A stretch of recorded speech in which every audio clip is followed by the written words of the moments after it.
సనాతన ధర్మ పరిరక్షకునిగా రాష్ట్ర ఉప ముఖ్యమంత్రి పిఠాపురం ఎమ్మెల్యే పవన్ కళ్యాణ్ పిఠాపురం నియోజకవర్గంలో ఉన్న దేవాలయాలకు కోట్లాది రూపాయల నిధులు మంజూరు చేసి అభివృద్ధి పరుస్తున్నారని జనసేన పార్టీ నేత పిఠాపురం మాజీ ఎమ్మెల్యే పెండెం దొరబాబు పేర్కొన్నారు. పిఠాపురం పట్టణంలోని అతి పురాతనమైన దేవాలయమైన శ్రీ సకలేశ్వర స్వామి ఆలయం శిఖర పునః ప్రతిష్ఠ మహోత్సవ కార్యక్రమం అత్యంత వైభవంగా జరిగింది.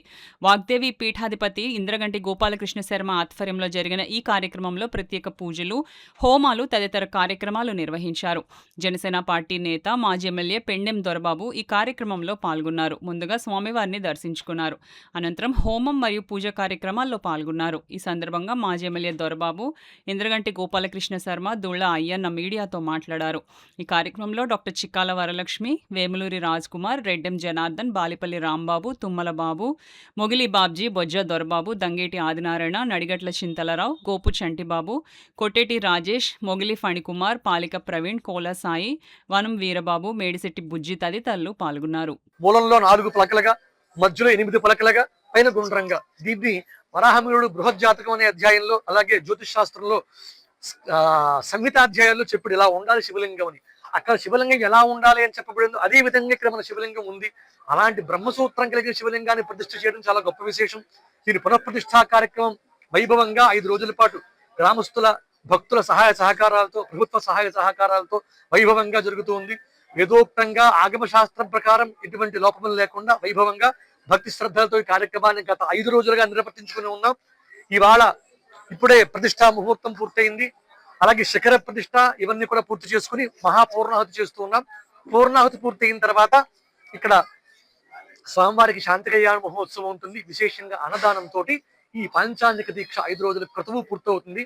ఈ ప్రభావం వలన మంచి సకాలంలో పంటలు పండి, సకాలంలో వర్షాలు పడి, మంచి పంటలు పండి వైభవంగా, సుభిక్షంగా, క్షేమంగా ఈ పట్టణం అంతా, ఈ గ్రామం అంతా, చుట్టుపక్కల పరిసర ప్రాంతాలంతా క్షేమంగా ఉండాలని సంకల్పం చెప్పడం 5 రోజుల పూజ అందుకోసం చేయడం జరిగింది. తద్వారా అందరికీ క్షేమాన్ని, ఆరోగ్యాన్ని పొందాలని ఆశిస్తూ ఈ 5 రోజుల కార్యక్రమంలోనూ కూడా భక్తులందరి సహకారంతోనూ, దేవస్థానం వారి సహాయ సహకారాలతో చేయడం జరిగింది. అలాగే ప్రధానంగా మన నియోజకవర్గం ఎమ్మెల్యే గారు అయినటువంటి శ్రీ కొణిదెల పవన్ కళ్యాణ్ గారు వారి కూడా ఇక్కడ 5 రోజులు అర్చన విధానాలు చేయడం కూడా జరిగింది. వారికి ఆరోగ్యాన్ని, వారి దీక్షా పరిపూర్ణతని, అమ్మవారి అనుగ్రహాన్ని పొందాలని ఆశిస్తూ, అలాగే భక్తులందరూ కూడా ఈ కార్యక్రమంలో పాల్గొని దేశం క్షేమంగా, రాష్ట్రం అంతా క్షేమంగా ఉండాలని ప్రభుత్వం తరఫున, భక్తులందరి తరఫున కూడా అందరూ 5 రోజులు బట్టి ఇక్కడ పూజలు, అర్చనలు చేయడం జరిగింది. తద్వారా అందరికీ క్షేమం జరగాలని కోరుకోవడం. ఈ మన రాష్ట్ర డిప్యూటీ సీఎం గారు ఎవరైతే ఉన్నారో వారి ప్రధానంగా వారి గోత్రనామాలతో కూడా ఇక్కడ 5 రోజులు అర్చన చేసి ఆ ప్రసాదాన్ని వారు ఆరోగ్యంగా, క్షేమంగా, రాష్ట్రాన్ని సుభిక్షంగా పరిపాలించాలని, ఆరోగ్యంగా ఉండాలని చెప్పడం కూడా సంకల్పించారు. దాదాపు 130 లక్షల రూపాయలు, 1,30 లక్షల రూపాయలతోటి ఈ గుడిని ప్రత్యేకమైన ప్రజలకి ఉపయోగపడే విధంగా, భక్తులకు ఉపయోగపడే విధంగా ఈ జిల్లా కాకుండా ఇతర జిల్లాల నుంచి కూడా భక్తులకి వచ్చిన ఏ రకమైన ఇబ్బంది లేకుండా ఈ ప్రాంత ప్రజలకు అందరికీ కూడా మంచి జరగాలనే సదుద్దేశంతో పవన్ కళ్యాణ్ గారు ఈ గుడిని ముందుకు తీసుకెళ్తున్నటువంటి విధానం నిజంగా హర్షణీయం. 5 రోజుల పాటు ఒక సాంప్రదాయ పద్ధతితోటి, పండితులతోటి ఈ గుడిని మళ్ళా పునఃప్రతిష్ఠ చేసినటువంటి వైన. అలాగే ఈ నియోజకవర్గంలో దాదాపు మరొక 20 కోట్ల రూపాయలని టెంపుల్స్కి, మన శివాలయానికి, పాతగా క్షేత్రానికి దాదాపు 5,60,00,000 రూపాయలు. ఇలా చెప్పుకుంటూ పోతే ఈ నియోజకవర్గంలో దాదాపు 20 కోట్ల రూపాయలని ఎక్కడా కూడా CGF కామన్ గుడ్ ఫండ్ లేకుండా ప్రతి రూపాయి కూడా పవన్ కళ్యాణ్ గారు ఏదో రకంగా ఏర్పాటు చేసి దాన్ని 20 కోట్ల రూపాయలని ఈ ప్రాంత మన పిఠాపురం నియోజకవర్గంలో గుళ్ళకన్నింటినీ కూడా ఇచ్చిన సందర్భం మీ అందరికీ కూడా గుర్తు చేస్తా ఉన్నాం.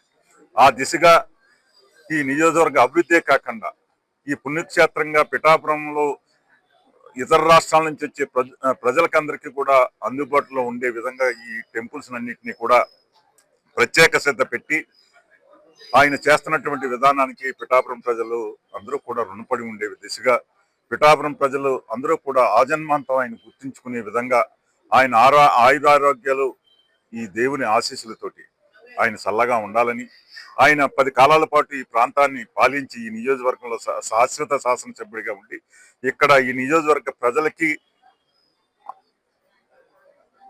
అద్భుతమైన సేవ చేసే విధంగా ఆయన ఉంటారని చెప్పేసి మీ అందరినీ కూడా కోరుకుంటూ ఈ రోజున ఈ అవకాశం కల్పించిన పెద్దలందరికీ కూడా మరొకసారి నమస్కారం. ఈ గుడి పురాతనమైనదని దీని విశిష్టత అంతా గురువు గారు చెప్పారు. తర్వాత ఈ గుడి గురించి అయితే మన గౌరవ మాజీ శాసనసభ్యులు మన దొరబాబు గారు మాట్లాడారు. అయితే ఏంటంటే ఈ గుడి జరగడానికి, గుడి ఇంతవరకు ఇలా రావడానికి చాలా మంది కారణమై ఉన్నారు. చాలా మంది కారణంలో 50% ఆయనే. ఎందుకంటే CGF ఫండ్ 33% కట్టలేని సందర్భంలో ఆయన దగ్గరికి వెళ్ళి 33% మేము కట్టలేమంటే అప్పటికప్పుడు మినిస్టర్ గారి దగ్గరికి వెళ్ళి దాన్ని 22% తీసుకురావడం కానీ, ఆ తర్వాత శాంక్షన్స్ దగ్గర కొన్ని ఇబ్బందులు వచ్చి ముహూర్తం దగ్గరికి వచ్చేస్తుంది, దీన్ని ఏమో డిస్మాండిల్ చేయడానికి మనకేమో ఆర్డర్ రాలేదు అన్న పరిస్థితుల్లో కూడా నేను నీ వెనకాల ఉన్నాను, ఏమన్నా ఉంటే చూస్తాను, నువ్వు ధైర్యంగా నీ పనులన్నీ చేసుకొని ఆయన ఇచ్చిన ధైర్యంతోనే ఈ రోజు ఇక్కడ వరకు ఈ గుడి ఇంత అద్భుతంగా జరగడానికి 50% కారణం అయితే ఆయనే. ఉన్న 50% భక్తులు ఇవన్నీ రకరకాల కారణాలు, 50% కారణం మాత్రం గౌరవనీయులు దొరబాబు గారు మాత్రమే నేను సగర్వంగా చెప్తున్నాను.